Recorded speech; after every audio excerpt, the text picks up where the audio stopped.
نہایت رحم والا ہے۔ یہ ایک سورہ ہے جس کو ہم نے نازل کیا اور اس کے احکام کو فرض کر دیا، اور اس میں صاف صاف آیتیں نازل کی تاکہ تم یاد رکھو۔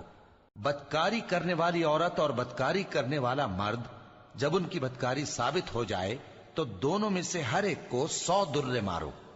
اور اگر تم اللہ اور روز آخر پر ایمان رکھتے ہو تو اللہ کے قانون کو نافذ کرنے میں تمہیں ان پر ہرگز ترس نہ آئے، اور چاہیے کہ ان کی سزا کے وقت مسلمانوں کی ایک جماعت بھی موجود ہو۔ بدکار مرد تو بدکار یا مشرک عورت کے سوا کسی سے نکاح نہیں کرتا، اور بدکار عورت کو بھی بدکار یا مشرک مرد کے سوا اور کوئی نکاح میں نہیں لاتا، اور یہ یعنی بدکار عورت سے نکاح کرنا